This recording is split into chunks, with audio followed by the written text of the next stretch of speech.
Hello बच्चों, आज के इस वीडियो में फातिमा चिल्ड्रन एकेडमी के वीडियो में हम सीखेंगे कि कैसे किसी भी फ्रैक्शन को डेसिमल में और उसके बाद डेसिमल को फ्रैक्शन में कैसे तब्दील किया जाता है। तो यहाँ पे पहला प्रश्न है 2/5। ये आपको पता है कि ये एक फ्रैक्शन है, इसको डेसिमल में कैसे बदला जाएगा, हिंदी में दशमलव में कैसे बदलते हैं। तो चलिए सीखते हैं बारी बारी से। यहाँ पे हम रफ समझ लेते हैं 2/5 को। सबसे पहले हम 2 में 5 से डिवाइड करते हैं, यानी कि ऊपर वाले को हमेशा बीच में रखते हैं और नीचे वाले से हमेशा हम भाग देते हैं, डिवाइड करते हैं। हम जानते हैं कि 2 में 5 से डिवाइड करेंगे तो 2 छोटा है और 5 बड़ा है। इसके लिए हमको एक डेसिमल लगाना पड़ता है। डेसिमल का काम क्या है? डेसिमल का काम अंकों के बगल में एक जीरो प्रदान करना होता है, तो हम वही करेंगे भी। 2 के बगल में जीरो लगा देंगे, फिर 5 का टेबल पढ़ेंगे, 5 4 जा 20, फिर सब्ट्रैक्ट करेंगे, कट जाएगा। तो आया है पॉइंट, यानी कि डेसिमल 4, उसे हम पॉइंट भी कहते हैं। तो इसके बराबर लिख देंगे 0.4। एक बात और समझने वाली है, कभी भी डेसिमल के पहले अगर कोई अंक न हो तो हम अपने पास से जीरो लगा देते हैं, और ये हमारा हो गया फ्रैक्शन से डेसिमल में कन्वर्ट करना। दूसरा प्रश्न देखेंगे, 3/6 है। 3 में 6 से डिवाइड करेंगे। अब आप जान चुके होंगे कि 6 से टेबल पढ़ेंगे, 3 छोटा है और 6 बड़ा है, तो हम क्या करेंगे, डेसिमल को लगाएंगे, एक जीरो बढ़ा देंगे। 6 का टेबल पढ़ेंगे, कितनी बार में जाएगा, 6 5 जा 30, फिर से कट जाएगा। डेसिमल 5 है, यानी कि 0.5 है। हम जानते हैं कि पॉइंट से पहले कोई अंक ना हो, जीरो बढ़ा लेते हैं, हम बढ़ाएंगे भी। नेक्स्ट क्वेश्चन को देखते हैं। यहाँ पे 4/8 है, इसके लिए क्या करेंगे, 4 में 8 से डिवाइड करेंगे, डेसिमल बढ़ाएंगे, उसके बाद क्या करेंगे, एक जीरो बढ़ा लेंगे। 8 से टेबल पढ़ेंगे, 8 5 जा 40, यानी कि 8 5 40, कट गया। समझने वाली बात है कि हर बार एक ही बार के टेबल में कटने वाला नहीं है। पहले बच्चों को छोटा छोटा एक ऐसा प्रश्न बतलाया जाता है कि एक बार में कट जाए। जब बच्चे ये सीख लेते हैं, फिर संख्याओं को बढ़ा दिया जाएगा, एक बार में नहीं कटेगा, 2 बार में कट जाएगा, फिर उसके बाद 3 बार में कटेगा। तो अभी फिलहाल जो 4/8 है, इसका आंसर क्या लिखेंगे, 0.5, यानी कि 0.5। जो अगला प्रश्न है 6/10, इसमें क्या करेंगे, हम 6 में 10 से डिवाइड करेंगे, पॉइंट यहाँ पे उतार देंगे, एक जीरो यहाँ पे उतार देंगे। 10 का टेबल पढ़ेंगे, कितनी बार में जाएगा, 10 6 जा, वेरी गुड, 60। वहां पे 0.6 है, यहाँ पे 0.6।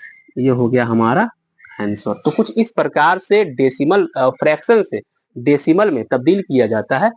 अगर सवालों के लेवल को थोड़ा और इंक्रीज किया जाए, यानी क्वेश्चन नंबर ई 3/7 हो जाए, तो फिर उस कंडीशन में क्या करते हैं, हम 3 में 7 से डिवाइड करेंगे, पॉइंट लगा देंगे, एक जीरो बढ़ा देंगे, 7 का टेबल पढ़ेंगे, 7 4 जा 28, यहाँ पे घटाएंगे, सब्ट्रैक्ट करेंगे, 2 आ जाएगा। अब देखिए यहाँ पे समझने वाली बात क्या है, एक बार में वहां पे कट जाया करता था, अब नहीं कटा है। तो डेसिमल न केवल एक बार जीरो बढ़ाने का अधिकार देता है, बल्कि एक बार और जीरो बढ़ा सकते हैं। फिर टेबल पढ़ेंगे, 7 2 जा 14, क्यों, क्योंकि 7 3 जा 21 एक्स्ट्रा हो जाएगा, ज्यादा हो जाएगा। फिर घटाएंगे, सब्ट्रैक्ट करेंगे, कितना आ जाएगा, 6। फिर नहीं कटा, फिर जीरो बढ़ा लीजिए। इस बार क्या करेंगे, डेसिमल हमको जीरो बढ़ाने का अधिकार दे दिया है, फिर 7 का टेबल पढ़ेंगे, 7 8 जा 56, 10 में से 6 निकालेंगे तो 4। अब यहाँ पे मसला ये है कि ये कटने का नाम नहीं ले रहा है। तो एक बात समझने वाली है कि जब कभी ऐसा कंडीशन आ जाए कि काटते काटते कट ही ना रहा हो, तो डेसिमल के 3 डिजिट तक आप जाइए, कटता है तो ठीक है, वरना कह दीजिए कि नहीं काटेंगे, तुमको जाओ भाड़ में जाओ। तो इसका आंसर क्या लिखेंगे, हम जानते हैं कि डेसिमल से पहले कोई अंक ना हो तो अपने पास से जीरो बढ़ा लेते हैं, जीरो बढ़ा लिए, पॉइंट लगा देंगे, 4 2 8। तो कुछ इस प्रकार से 3/7 को डेसिमल में बदलेंगे, क्या हो जाएगा, 0.428। तो एक क्वेश्चन और लेते हैं और इसको यहाँ पे खत्म करते हैं। हमने कहा 7/9, 7/9 है। 7/9 को क्या करेंगे, कहाँ पे ले, कहाँ पे ले, यहाँ पे डेसिमल बढ़ा दिए, जीरो बढ़ा दिए, 9 का टेबल पढ़ेंगे, 70 में कितनी बार में जाएगा, 9 7 जा 63, क्योंकि 9 8 जा 72 एक्स्ट्रा हो जाएगा, 10 में से 3 जाएगा, 7 कट जाएगा, फिर जीरो, फिर 9 7 जा 63, फिर 7, फिर 0, फिर 9 7 जा 63, फिर 7 कटने का नाम नहीं ले रहा है तो क्या करेंगे 0.777। तो कुछ इस प्रकार से फ्रैक्शन को डेसिमल में तब्दील किया जाता है। अब इसके बाद हम समझेंगे कि डेसिमल में कोई भी डिजिट दिया हो तो उसको फ्रैक्शन में कैसे तब्दील करते हैं। इसको मिटा देते हैं।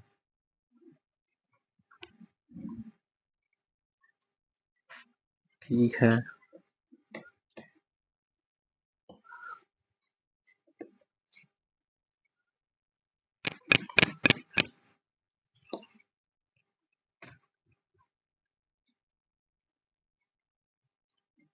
अब यहाँ पे कन्वर्ट फ्रैक्शन इनटू डेसिमल की जगह पे हम क्या लिखेंगे, हमारा दूसरा हेडिंग हो जाएगा, कहेंगे कन्वर्ट डेसिमल इनटू फ्रैक्शन। यानी अब डेसिमल दिया होगा उसको फ्रैक्शन में कैसे तब्दील करेंगे। क्वेश्चनों से ही चीजों को समझना ज्यादा आसान होता है। हमने कहा 0.4 लिखा है, क्या ये डेसिमल में है कि फ्रैक्शन में है, तो आप कहेंगे कि ये फ्रैक्शन में है। नहीं नहीं नहीं, ये डेसिमल में है। तो ये डेसिमल को फ्रैक्शन में तब्दील कैसे करेंगे, हमें देखना ये होगा कि डेसिमल कितने अंकों के बाद लगा है। जब हम काउंट करते हैं, गिनते हैं, तो पता चलता है कि डेसिमल दाहिनी तरफ से यानी कि राइट साइड से एक अंक के बाद लगा है। तो जब एक अंक के बाद लगा हो तो उसके नीचे 10 लगा दीजिए, आपका काम खत्म हो गया। क्या कहें, दोबारा सुन लीजिए कि जब एक डिजिट के बाद डेसिमल लगा हो तो केवल एक जीरो वाला, यानी कि 10 में एक जीरो होता है। दो अंकों के बाद का समझ लेते हैं। हमने कहा 0.23, इसमें डेसिमल 2 डिजिट के बाद लगा है, तो हम ऊपर के डेसिमल को सब हटा देंगे, केवल डिजिट लिखेंगे 23। चूंकि राइट साइड से 2 डिजिट के बाद डेसिमल लगा था, तो हम 20 वाला यानी कि 100 इसके नीचे लगा देंगे। क्वेश्चन नंबर सी भी समझ लेते हैं। हमने कहा कि 0.249, यहाँ पे आप देख पा रहे होंगे डेसिमल 3 डिजिट के बाद लगा है, तो 249 लिख लीजिए। तो 30 वाला कौन सा अंक होता है भाई, हमने कहा 1000 होता है, तो हमने कहा ठीक है 1000 ही ले लीजिए। Question number D, 0.59321। अब यहाँ पे ज्यादा अंक पढ़िए मत, बस इतना जानिए कि डेसिमल कितने अंकों के बाद लगा है। तो आप जान पा रहे होंगे 59321 1 2 3 4 5 5 जीरो लगा दीजिए, 1 2 3 4 5 और 1 लगा दीजिए। तो कुछ इस प्रकार से हम डेसिमल को फ्रैक्शन में और फ्रैक्शन को डेसिमल में तब्दील करते हैं। इस क्लास को हम यहाँ पे रोक देते हैं। अगले वाले पार्ट में, अगले वाले वीडियो में हम किसी नए टॉपिक के बारे में चर्चा करेंगे। शुक्रिया।